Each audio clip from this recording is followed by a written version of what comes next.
Welcome to the Real Estate Way to Wealth and Freedom podcast with Jacob Ayers, providing actionable content to help you along your journey to financial freedom through real estate investing. As the premier asset class, real estate has helped ordinary people just like you amass fortunes. The benefits of passive income from real estate investing will allow you to live a life you want. And now your host, entrepreneur, real estate investor, and apartment deal syndicator, Jacob Ayers.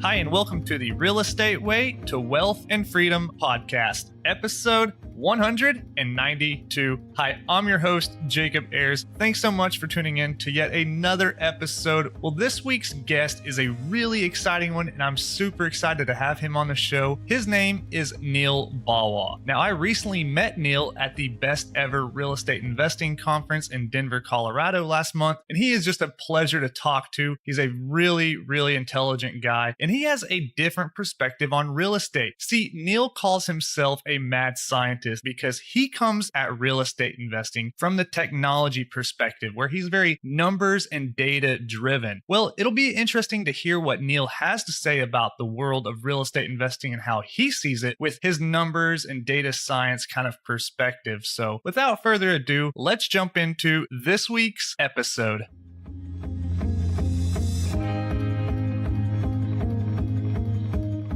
All right, today I welcome on the show our guest, Neal Bawa. Hey, Neal, thanks so much for joining us. Thanks for having me on the show, Jacob. I'm very excited to be here. Yeah, it's our pleasure. Well, hey, Neal, for the audience members that don't know you, can you tell us a little bit about your story, your background? You've got a unique perspective on real estate, so kind of walk us through your journey up to this point. Yeah, I'm not the typical real estate guy. I don't have a broker's license. I haven't flipped 100 homes. I haven't done 1,000 loans. I'm a technologist. I've had a long and successful tech career, and I've had a successful technology exit, and I took the money from that exit and started basically investing into single family, and then started doing triplexes, and then I started investing into syndications. And out of all of those, I found that syndications made the most amount of sense. I did that passively, found 13 different syndicators that were syndicating multifamilies and student housing and hotels and retail, and started learning from them, by offering my services. I'm an internet marketeer. I have expertise there, offered those services. And in return, many of them mentored me and taught me a lot of things that I found were just mind-boggling. It's like, wow, stuff like this is not in any book. It's not in any podcast. It's nowhere, right? So How come people don't talk about this stuff? So I said, before I forget all this crazy stuff that I'm learning, I need to somehow find a way to remember it. So I started, together with a couple of people, started a meetup group in the Bay Area that was just multifamily focused. And I thought I'm going to get 50 or 100 members. And at 4,400 people, it's now the largest in the United States, right? Wow, it's the largest that's a lot. meetup in the US. And it sort of kept growing because people liked the fact that I would come in and do a presentation, and I would tell them, well, you're actually standing in the technology company that I work in. I'm not a tech guy. I don't have anything to sell. I just know all these amazing, cool things about multifamily that I'm learning, and I need to get it out of my head and tell people about it. And people really loved that because there was no pitch. I had nothing to sell, right? I was a tech guy talking about real estate and about how my passive investments were being optimized through a lot of interesting things that I was doing. And so I loved it. I kind of became a mini celebrity in that multifamily area in the San Francisco Bay Area, and sort of kept growing that. And as I was coming to the point where I was getting out of my technology career and doing the exit for the company that I was selling, I said, this seems like something that I can do and do well. Got more serious, did some informal syndications, then did some formal syndications, found a mentor who became my partner, and basically just sort of went from there. And now we have a $150 million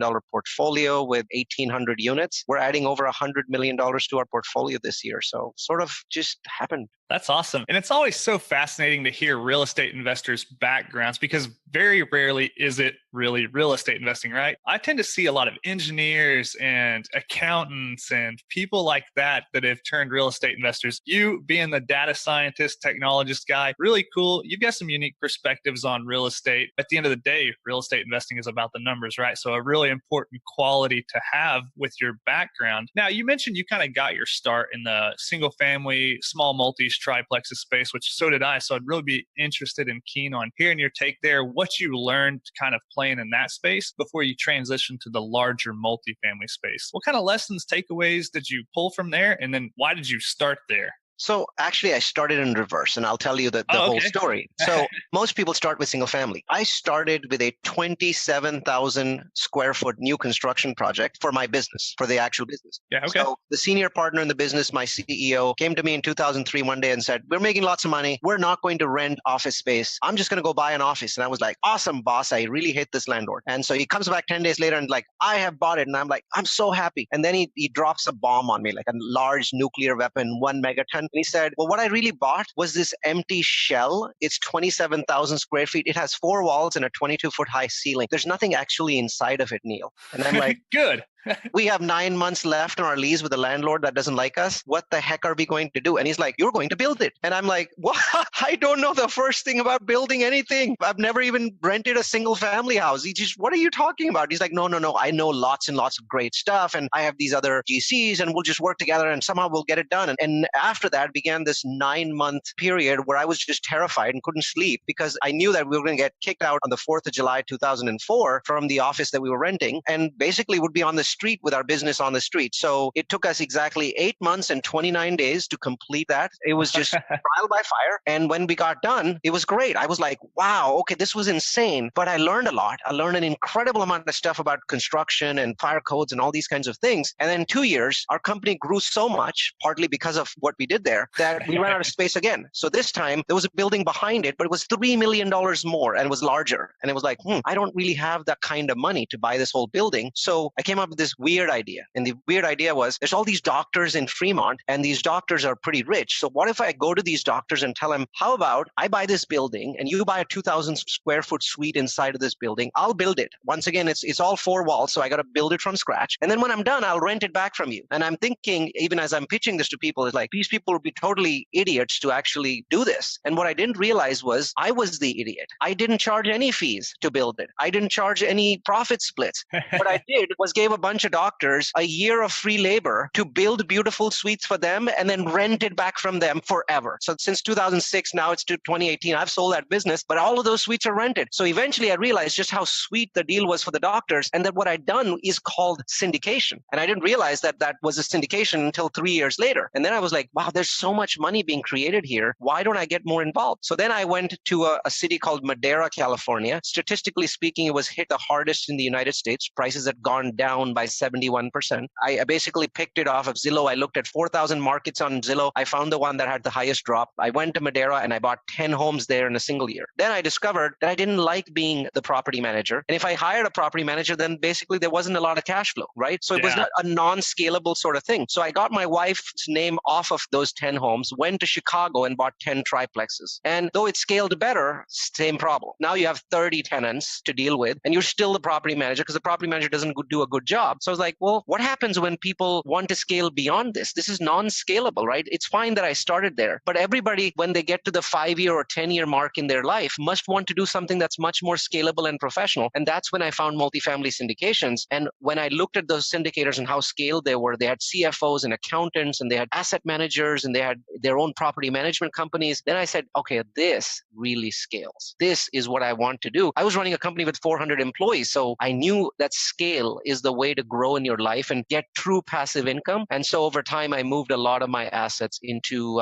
passive syndications. And that's really how I got started. So that was in the 2009, 2010 timeframe. Really interesting story. And I knew you had some interesting backstory there. So you became an accidental syndicator, which is almost unheard of, right? Who accidentally syndicates a several $1 million office building? I mean, you know, not many people just fall into a deal like that. So you learned some real hard lessons, like you mentioned, trial by fire, got that first deal completed, like one day before you really had to move out of your office building into the new one. So I'm sure some really good lessons and takeaways there. So then you realized 3 days of no sleep there, by the way. We had sleeping bags to get that done. Oh, wow. So much crazy story there. But so then you're investing in the single families and then you scale up to the triplexes and you're really looking for that skill. You know, you're coming at it from a business mindset, from this technology background, right? Wanting to grow and operate it with scalability. And you realize that you really can't do that easily anyways in these smaller multis. So you transition to multifamilies and go to intentionally syndicating deals this time, it sounds. Yes. And I think some of that was because of a pet peeve that I saw in the industry. So I was pretty happy with just taking my money and doling it out to other people that were doing the job and just sitting back and watching them perform. I was pretty happy with that. But then what I started noticing was, even though these people were successful and they were giving me cash flow and they were giving me upside,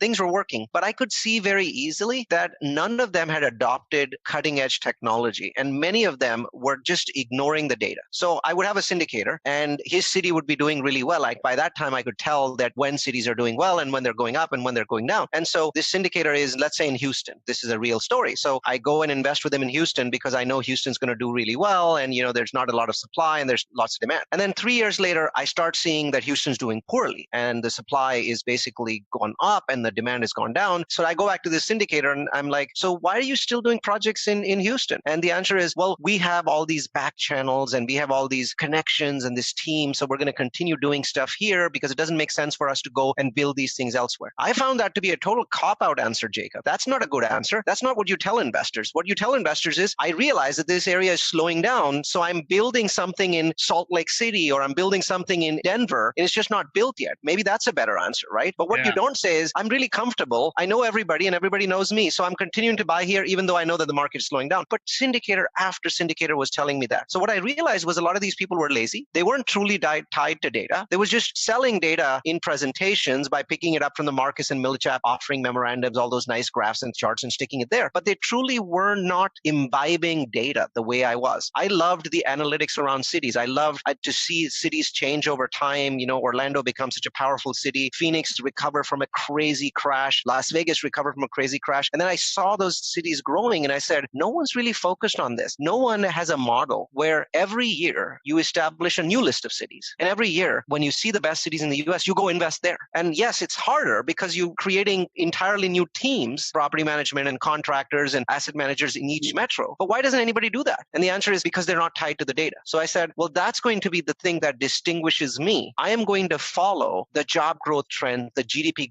trends across America. And I've done exactly that. I now have properties in 8 different states. And I know that's 8 times harder, but my investors are the beneficiaries of that, right? I'm the one working 20 hours a day. They're benefiting from it. That pet peeve is what really took me from being passive to becoming active because I wanted to do something that other people hadn't done. Yeah, that's interesting. And that's what I really enjoy about real estate investing is it's a numbers driven industry. And at the end of the day, the numbers don't lie, right? But I can recognize what you're saying when you look at some of these different offering memorandums and you see like Nashville is rated the number 1 best place in the US by such and such source. And Sacramento rated number 1 place by such and such source. And there's always these like contradictive, like every place is the best place to live. Top 10 place, top 10 growth places, top 10 places for millennials. It's like, yeah, you're going to get rated for something, right? And some of these ratings are not even trustworthy, right? Some of these are magazine hacks that are writing whatever the hell you want them to write. So one of the things that I do every year is at the beginning of the year, I spend about 100 hours of my time and 200 hours of my virtual assistant's time to put together every one of those ratings. They all come out at the end of January, beginning of Feb, and I put all of them together. And then I take the ones where there's consistent trends. Like, for example, right now, almost everybody thinks that Boise, Orlando, Las Vegas, and Phoenix are really great markets. Almost everybody does that. They may not be number 1 in every ranking, but they're in every top 10. And so what I do is I basically take that information, I collate it together, and I say, here's the real rankings. Because now everybody in the US agrees that these are the right rankings. I don't have my own ranking, but I can clearly see that these cities are in every damn list. And those are the ones to go after, rather than all of a sudden you see Grand Rapids, Michigan in one list at number 1, and then you don't see it in any other list. What's going on there? Maybe they forked out some money to somebody, right? I'm not saying Grand Rapids is a bad metro. It's just an example. And so that was another thing that everybody's got this, my city is number 1 for something. Of course, every city in the US is number 1 for something. The key question is, how many different kinds of things is it in the top 10 for? That's what tells you what the great cities are, not one number 1 ranking. Right now, Chicago is highly depressed. They're losing population. They're still, go to the Chicago city website and they're still like, we're number 1 for X, Y, and Z. Yeah. That doesn't mean Chicago is a great place to invest. It's a horrible place to invest in right now. Yeah, that's really interesting. So are you collating data from these different brokerage firms and things like that? Or are you going out and sourcing your own data, looking at demographic trends and economic trends and things like that? Which approach is it? Well, I'm doing both because, to be honest, I don't find that the brokerage's data is bad.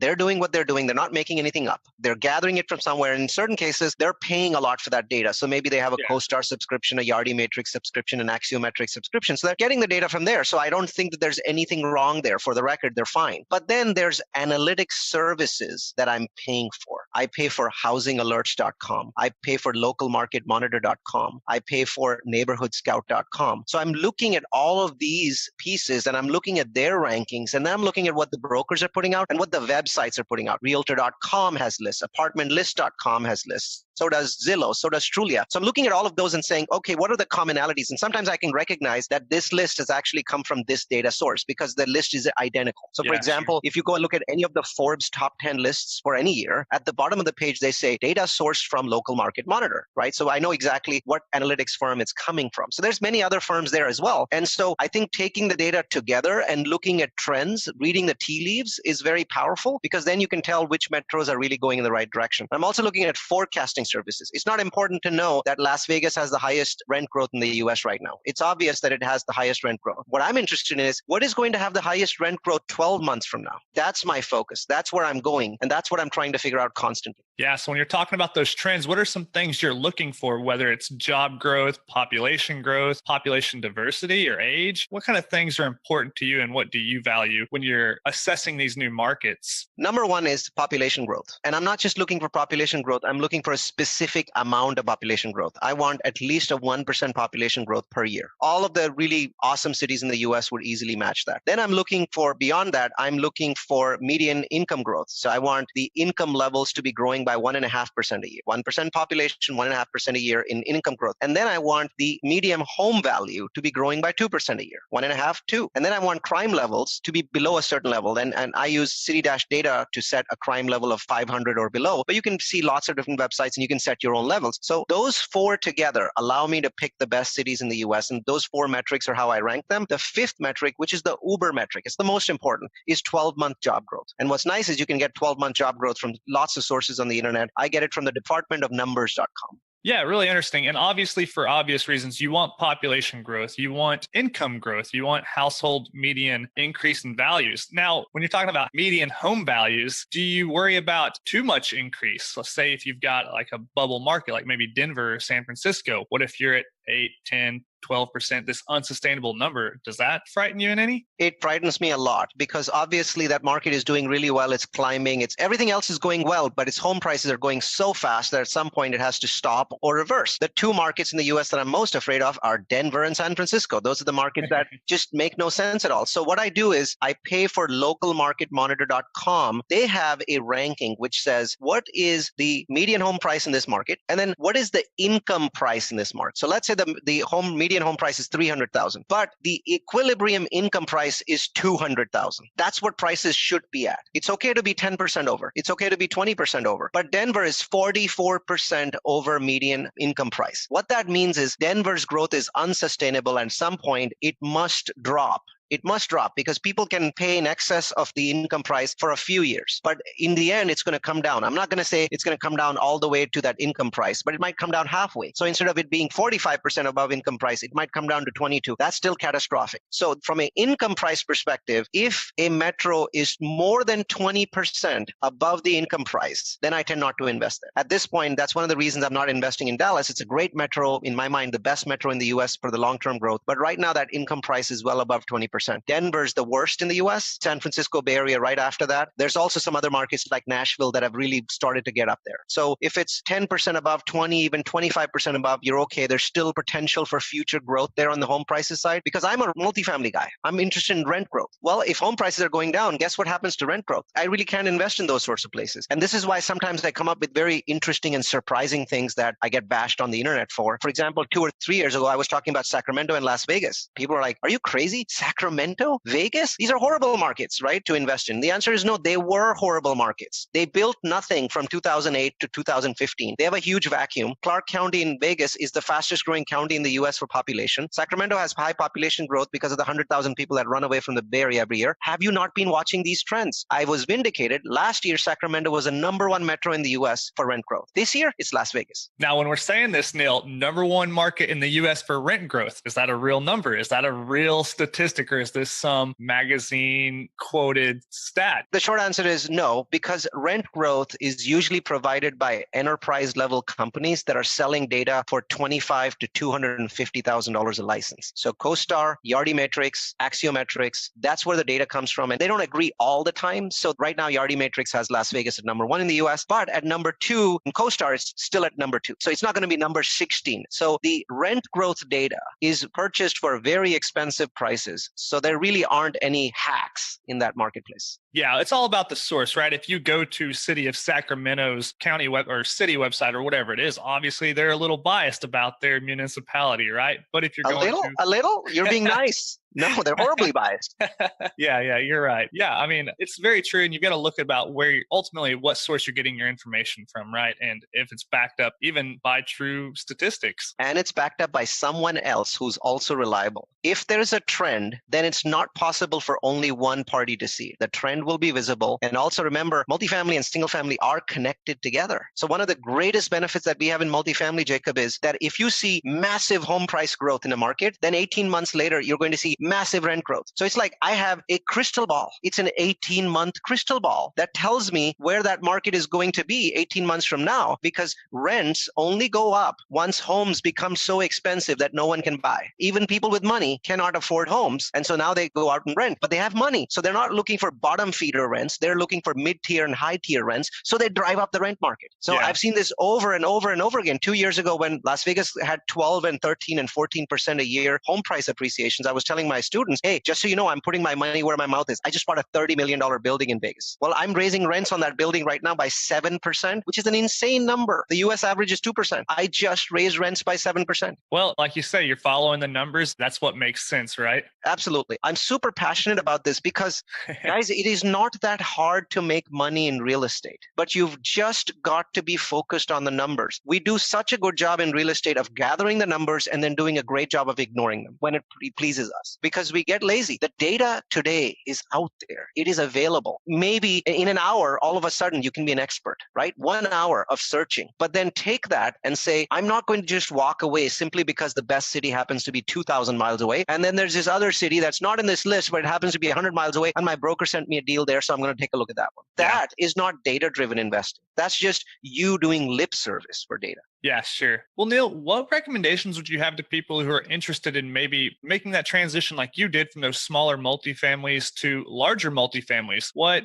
piece of advice would you have for those people, whether in terms of looking at different markets, how to raise their first capital, anything like that? Well, firstly, I tell you, be very careful. You're coming in at the end of a cycle. Established people are overpaying, and everybody's overpaying. So people ask me, are you overpaying? Yes, I am. And they're like, really? You're overpaying for everything? Yes, I am. I'm courageous enough to say that. And I have strategies, which my investors know about, to get the higher returns because I have to overpay. Because there are only two options right now in the market: overpay or sit on the sidelines. So if you're a patient sort of person, this may be a good time to sit on the sidelines for the next 12 months for the large multifamily. The small multifamily market is very interesting. It has a much wider range of deals between really awesome and horrible, right? And big multifamily market, you can get really awesome deals and you really can't get horrible either because everybody kind of knows what they're doing, right? They're underwriting, they're paying professionals, so that the range is very narrow right now. It's kind of weighted towards overpayment. Whereas with small multifamily, you can still get great deals. My advice to you for small multifamily is please make sure that if you're going into a market that's offering you a really, really good going in price, like a 8 cap, 9 cap, 10 cap, and you're like, wow, this is cheap. Please ask yourself this one question: why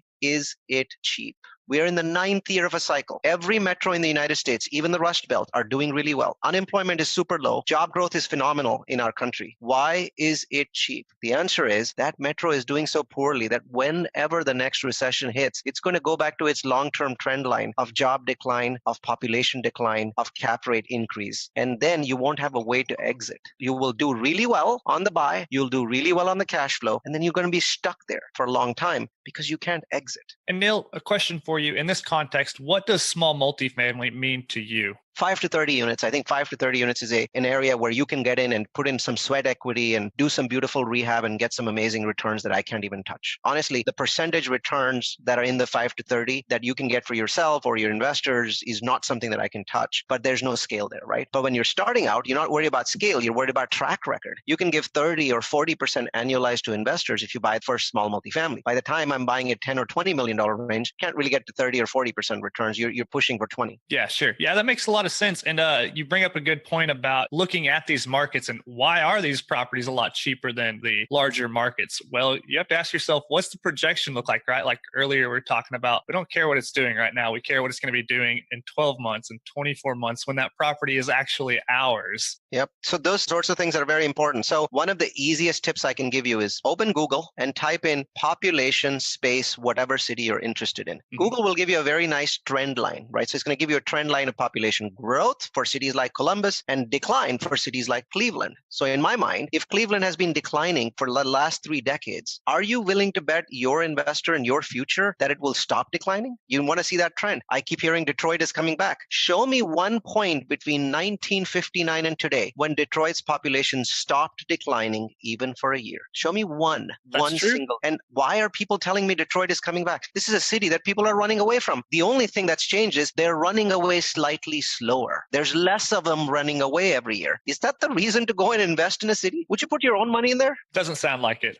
No, doesn't make any sense to me. That doesn't mean that there's no money to be made in Detroit, though. So I tell people, if you live in Detroit, then it makes sense for you to invest there because you're going to get high cap rates and you can run around to those sorts of properties. But if you live in California or if you live in the East Coast, why would you go to Detroit? That's a really difficult market to deal with, extremely tenant-friendly laws. It makes no sense. Yeah. So population growth is an easy metric to find searchable on Google. What other metrics can a beginner easily find out there and what numbers should they concern themselves with? So use Wikipedia and look at what are the fastest growing states in the country, right? So fastest growing states in the US, search for that, you'll get information. I can tell you right now, number one fastest growing state in the country in percentage is Idaho, followed by Utah and Arizona, and also Nevada. So those are 4 states that are growing really, really fast, amazing trends. And then if you look at number of people, not percentages, you can't beat Florida. The number of people that move to Florida every day, thousands of them, is absolute insanity. It's very hard to lose when a state is stealing population from 49 other states. Very, very hard to lose in the long run. On the other hand, you have states that are losing people like crazy. Don't invest in Wyoming. Do you have any idea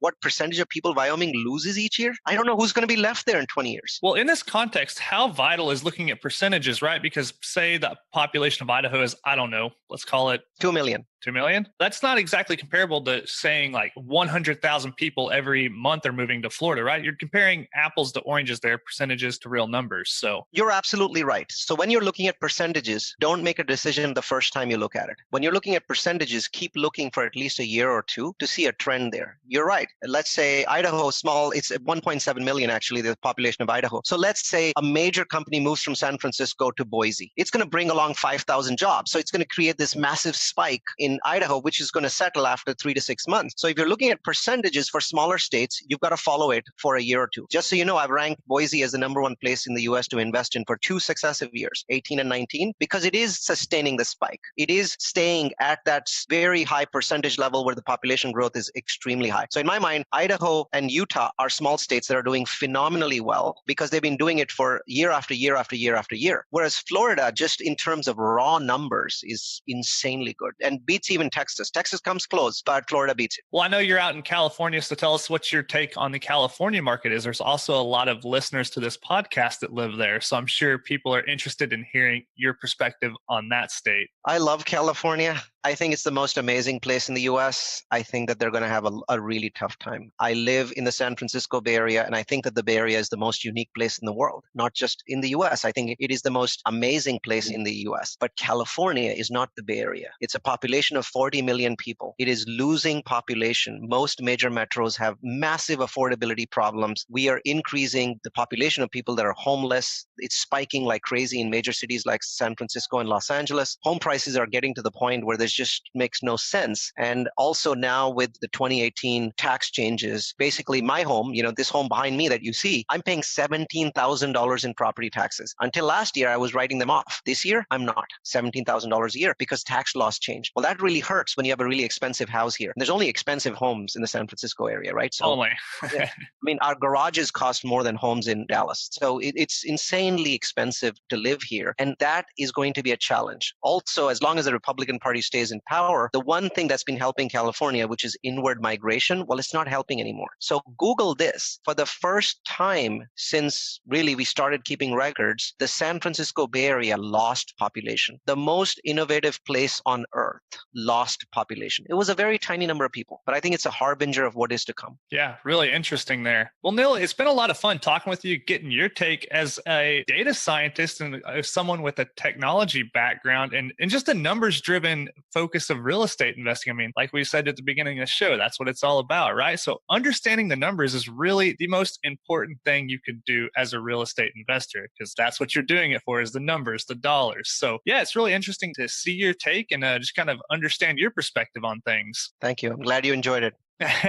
Well, as we're wrapping up here, we've got a lightning round we'd like to end with. It's just a series of questions we ask every one of our guests. Are you up for it? Sure. Go for it. All right. The first question is, what was your biggest hurdle getting started investing in real estate? And then what did you do to overcome that? I think the biggest hurdle was not really knowing anything about real estate. I was not from a broker type of background. That's how a lot of people get in. And I think I did it by offering my services for free to people that knew more. And by doing that and doing it without any expectation of them giving back, I was able to get really good mentors. So it's all about putting the first foot forward. I don't believe in asking people to mentor you. I believe in showing people some of the things that they're not doing well. For example, one of the syndicators had a horrible website. It was broken, had been broken for a long time. So I went to him and said, "Can I work with your staff to fix your website?" And he was like, "That's awesome. Yeah, go ahead and do it." And he introduced me to somebody. We fixed the website in 2 days. He had forums that were broken. All of a sudden, he started getting more forums from investors. He was really happy. And he said, "What do you need? What can I teach you?" Yeah, good. I love that. Well, Neal, do you have a personal habit that contributes to your success? The key habit that I have is that I plan at the end of a day. When I end my day, I look at the next day and I spend 5 minutes planning. I think it's a very powerful habit. Awesome. Yeah, really important. Well, Neal, do you have an online resource that you find valuable in your day-to-day? Well, my own website, multifamilyu.com. That's multifamily followed by the letter u.com. I do about between 50 and 100 webinars every year with amazing people. These webinars are different from podcasts. Podcasts are great because you can take them in your car and listen to them. But when you want to dive deeper into data or deeper into content, it's great to have webinars. So check out multifamilyu.com. And for those of you that are interested in what will happen to apartments over the next 10 years, the best resource is we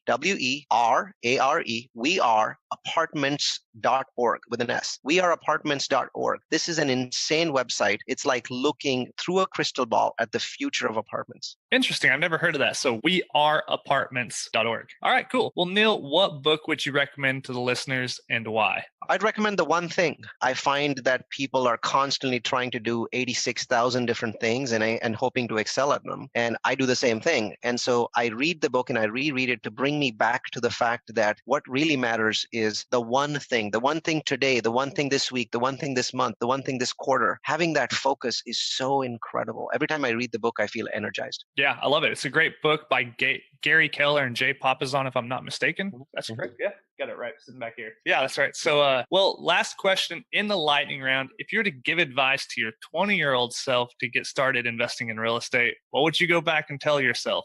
Don't buy the real estate. Don't drink the real estate Kool-Aid. This industry has an incredible number of people that throw stuff out that they don't truly mean. The key thing is to maintain your level of ethics. That will get you much, much, much further. But when you start out, it will slow you down. Let it slow you down because in the long run, you're going to benefit much more. Don't sell yourself out, especially not in this industry. Elaborate a little bit what you mean by that, Neal. Don't drink the Kool-Aid, stick to your ethics. What do you mean there?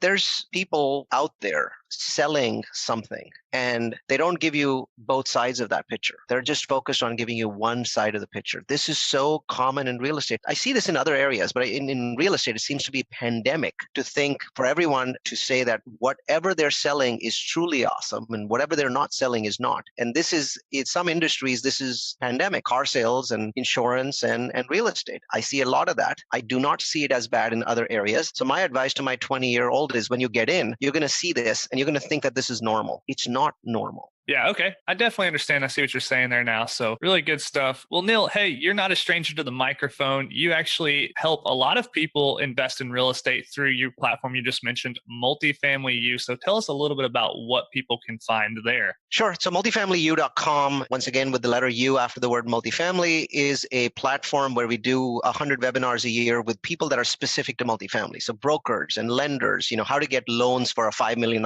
project. It's very different from getting a loan for a single family. There's an incredible amount of education. For those that want to jump in and become a syndicator like me, they can take a boot camp. It's a paid boot camp, but it's about a 20th of what it would cost you to buy a boot camp elsewhere in the industry. I keep that price very low because I'm building a nationwide network. I'm also building a network of meetup groups, 100 meetup groups throughout the United States that you can sign up for. So those are all powerful things. For those of you that are looking for passive investment, to make passive investments, contact us. My email address is Neal, Neal. That's not Neil, but Neal at multifamilyu.com. Contact us and we'll basically show you the sort of projects that hundreds of investors are investing in and getting passive income from. Awesome. Well, thanks for that, Neal. That's multifamilyu with the letter U.com. You can email Neal at Neal at multifamilyu.com to learn more. Hey, Neal, it's been a lot of fun having you on. As we're wrapping up here, any parting piece of advice you'd like to leave with our audience members? Yeah, make sure that whatever you do, make sure it makes you happy. You're not going to be at your best if it's not making you happy. I love it. Well, Neal, hey, thanks so much for coming on the show today. It's been a lot of fun. Look forward to having you back on in the future and see if those future market predictions we made are going to come accurate. Sounds good. All righty. I'm looking forward to that. Thanks so much. Thanks, Neal. Take care. Bye.